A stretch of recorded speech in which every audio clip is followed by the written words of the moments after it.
Hello learners, we will be continuing week 11 part 2 and the title for today's lecture is Emotions in Moral Education and Factors of Control. In week 11 part 1 we have talked about dichotomy between reason and emotions. Today we will be talking about emotions in moral education and factors of control. What do you mean by emotions in relation to moral education? What are emotions in moral education? Reason or rationality plays an important role in determining the nature of morality and hence moral education. Any behavior which is not rational or cannot be supported by valid reason cannot be termed as moral. If, for example, we follow one principle of action today and another tomorrow, our behavior is inconsistent, hence cannot be termed moral. For example, if today I follow a policy or a principle of being honest and tomorrow I don't follow this particular principle of being honest because there are certain situations which may not make me honest, this is not done, because what you follow as a principle today has to be consistent throughout, and if this principle of action is not consistent, it cannot be termed as moral. Behaving morally is not a rational process alone, because rationality determines only the form of morality and not its content. To behave morally, we must take care of others' interests, feel for them, respect individual freedom of others as we do for us, help the needy to the extent it is possible for us, so on and so forth. So reason and emotions in the context of moral education are the two pillars on which the whole edifice of morality rests. The former acts as a guide and the latter as a goal. Obviously, the two are linked together in moral judgment and moral actions.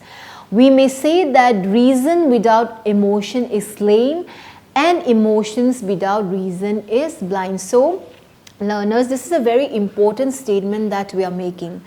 We may say that reason without emotion is lame and emotion without reason is blind. So, we are talking about reason and emotions in the context of moral education, and we are saying that reason and emotions are the two pillars on which the whole the whole concept of morality rests. Reason and feelings are usually in conflict with each other, tagging us in different directions.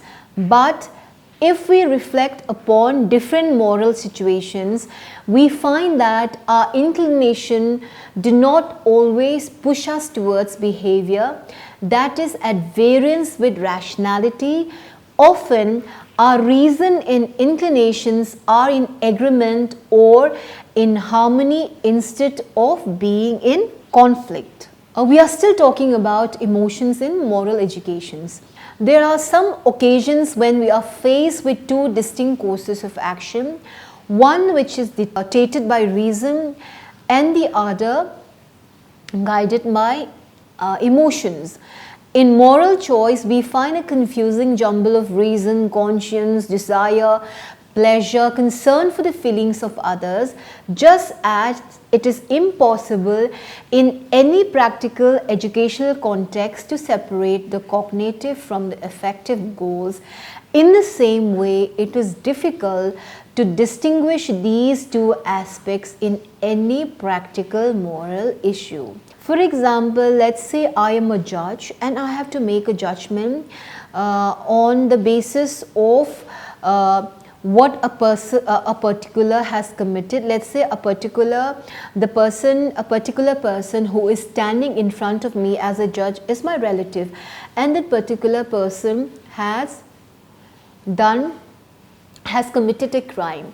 So will I be guided by emotion, that is my feelings for my relative, or will I be guided by reason? That is, will I take a decision based on a valid reason, because that particular person, even though he is my relative, has committed a particular action which is a crime.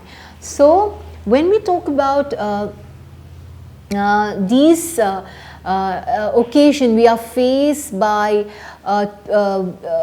two distinct courses of action, that is one reason and one emotion. So it is very important to be very very wise, and it is very important to be to be careful in what decisions you take.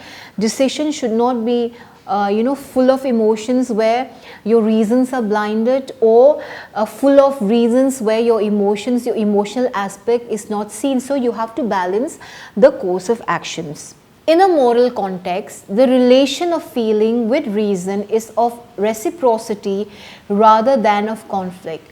Therefore, emotions need to be educated rather than tamed or suppressed.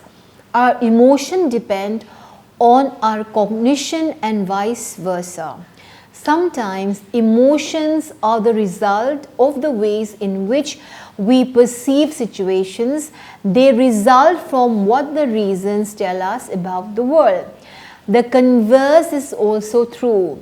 Our emotions sometimes affect the way we perceive the situation. So it is very important to have a balance between emotions and reason, because at times we may be overcome with emotions and we may be blinded by our emotions. So it may affect how we perceive the situation.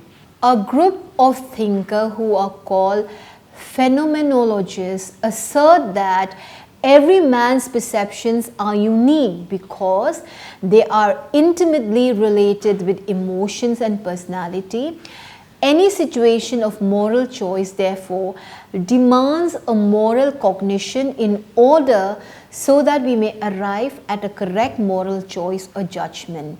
In short, we can say that we need to make realistic appraisal of situations and understand them in order to be able to act appropriately. So, this group of thinkers who are called phenomenologists assert that every man's perceptions, every man's ways of thinking, every man's ways of taking decisions are unique because they are intimately related with emotions and personality. Any situation of moral choice, therefore, demands a proper cognition in order so that we may arrive at a correct moral choice or judgment. So, in short, in brief, what we are saying is that we need to make a realistic appraisal of situation and understand them in order to be able to act appropriately. We have talked about the dangers involved in the control of emotions, but it does not mean that we should let them free. What is dangerous is the repression of emotions, not their control. Undoubtedly, the children need to appropriately control their emotions. They need discipline. Teachers can help them to develop certain habits of good behavior when they are young. Thus, in the moral education of young children, some kind of training and indoctrination of what Skinner calls shaping of behavior is unavoidable. So, it is very important that when children are young, you should inculcate certain discipline in children. You should be able to cultivate some values in them. You should be able to help them to control their emotions, because it is very important that they develop certain habits of good behavior when they are young. Emotions and reasons should be balanced, because it is very important that the teachers or the parents, the teachers and parents, I would not say or, I would say both, because the teachers and the parents play a very important role in disciplining children. So when children are young, it is very important that they control the emotions, and also certain habits of good behavior and discipline are cultivated, because if you do not start young, the child may grow up to be a person with very bad behavior, and he or may not know that the behavior that he is, the act that he is doing right now is wrong, because he or she was not corrected when he or she was young. The certain bad behaviors was not corrected when he or she were young. So when the child whose behavior has not been corrected when he was young would grow up to have these behaviors, act out this behavior, thinking that these behaviors are not wrong. So it is very important that certain emotions are controlled, and also there are certain discipline and values are cultivated within children, and they should start when they are young. There are certain kinds of controls and disciplines. So we have talked about, the previous slide I have talked about emotions in moral education. Now we will talk about what is factors of control. There are different kinds of controls and disciplines. The only kind of discipline that can be accepted as a part of educational process is self-discipline. Whatever devices we use, the goal must be to produce a person who is in control of his emotions which prevents one from executing his own moral decisions. The control should be one of self-control, which is conscious and self-initiated. So any amount of teaching, any amount of directions, any amount of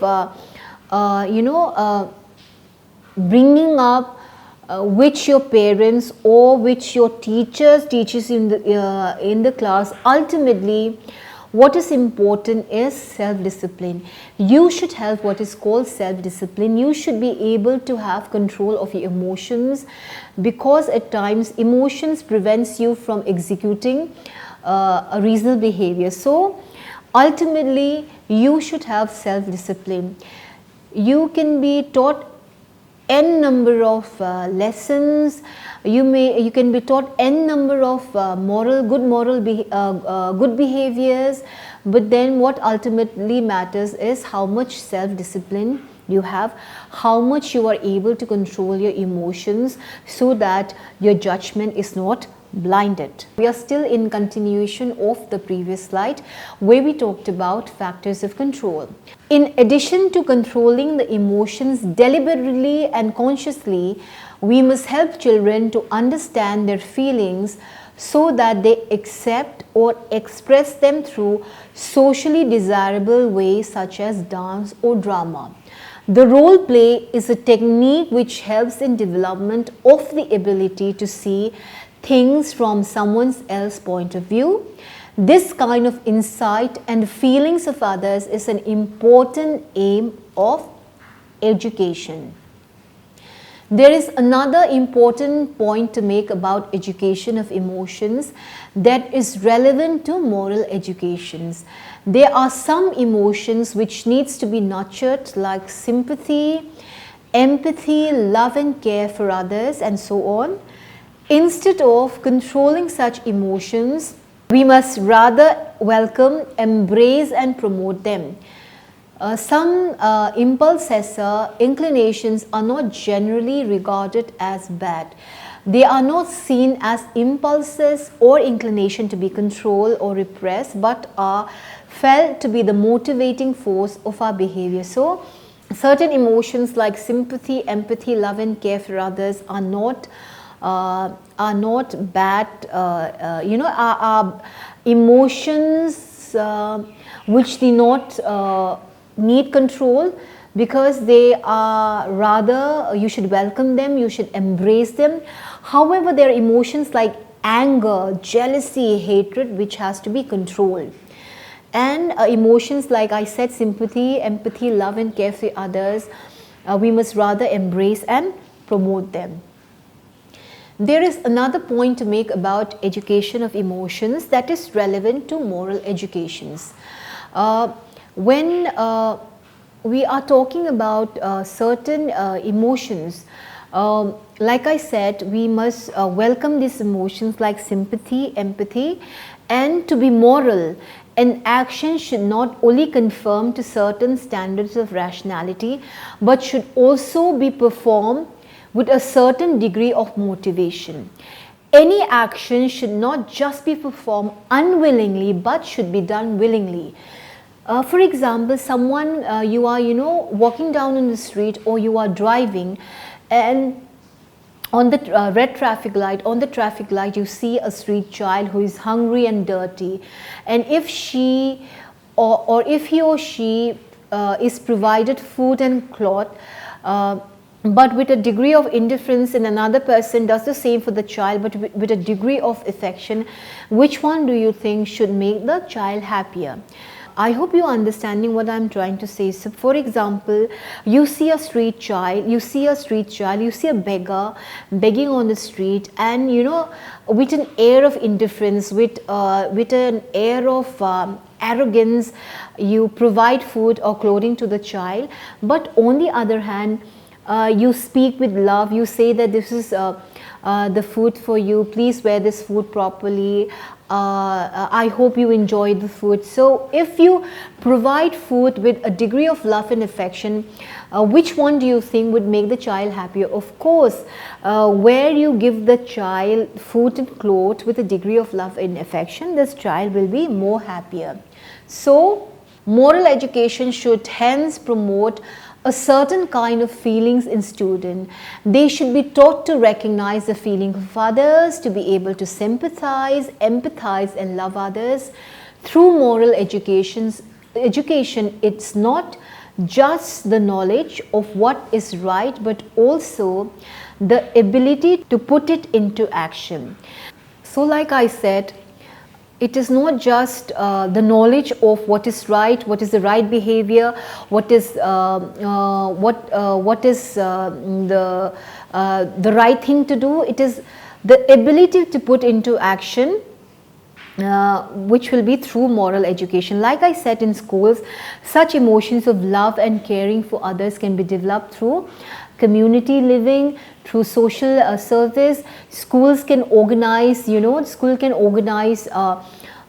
camp where the poor and needy will come. They would be given free medicines, or the children can go out and give out food to the poor and needy, or schools can have what is called night shelters, where at night people who do not have a roof above their head can spend the night in the school premises, in the school building, so that the children or people who are homeless can have a roof above their head, can be provided night shelter. So when we talk of moral education does not simply or does not merely involve understanding what is right and what is ought to be done, but it also involves nurturing feelings and emotions, and it also involves how to put these emotions and how to put these emotions and how they can guide us and what are the actions to be taken. It is not just knowing it, but putting these feelings and emotions in action, and knowing what ought to be done, and nurturing these feelings and emotions to guide us to do or perform the right actions. So with this lecture, students, dear learners, we have completed week 11 part 2, wherein we discuss what was emotions in moral education and factors of control. Thank you so much.